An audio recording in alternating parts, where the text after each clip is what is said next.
Okay, we're going to do a keyboard replacement here on a Gateway laptop. It is a model number W340UI. You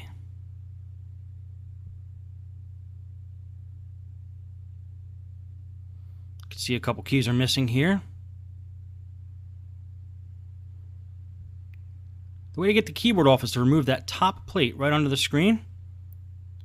What I do is take a flathead screwdriver, I pry it off right at the hinges, but a smart thing to do first is, well, of course, take the battery out and then check to see if there's any screws on the underside of the computer holding in that plate. I'm going to zoom in here to give you a better view. And it looks like there's a couple screws, one there and one there, that could possibly be holding that plate in. So if we try to pry it off, it might not come off if the screws are still in. So let's just get those screws out.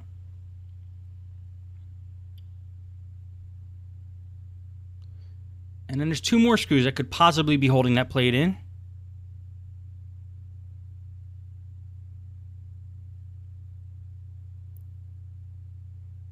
But most likely they're holding the hinges in. There's two other holes there. But so we'll try to pry the plate off. If it doesn't come off, we'll try removing those other screws. One way to do it is get right under the hinge with a flathead screwdriver and just kind of jiggle the plate and see if it comes off. If it comes off easily, you know you got all the screws out. And yes, there were two screws holding that in. Now we have easy access to the keyboard. There's usually screws on the top of the keyboard, or it just flops over like that.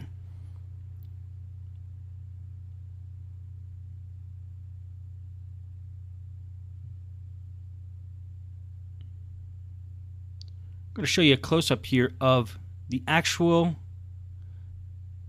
ribbon connector and the ribbon cable. Just push those two sides. Usually, that's what all you have to do to get the keyboard ribbon out. Now we got a new keyboard here.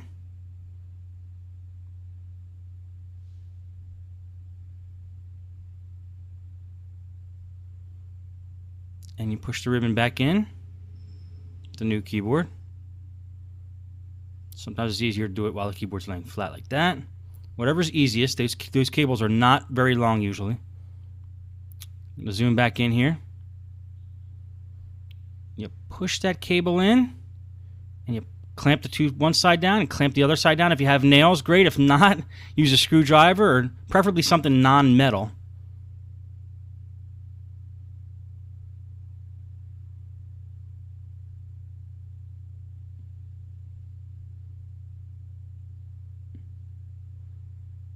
And push the keyboard back down flush.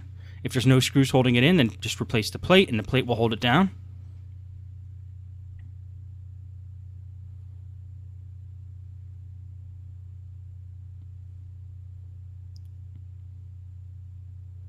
Make sure that the LCD cable is not in the way of that hinge cover. Make sure it fits over it just the way you got it off. Sometimes it could be a little tough getting these plates back on just perfectly, but they should snap in exactly the way they snapped off. Just make sure those cables are okay, not in the way.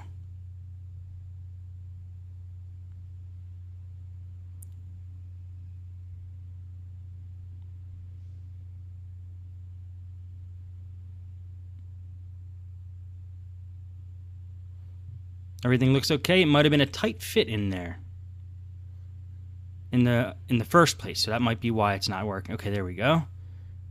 Went on smooth. It's a good idea to have the battery out because since you're putting this plate back on, your fingers are all over the power button. You don't want it to keep turning on and off. Make sure it's flush and level. Then we're going to flip it around, put two screws back in. And that's how easy a keyboard replacement is. Keyboards are very easy.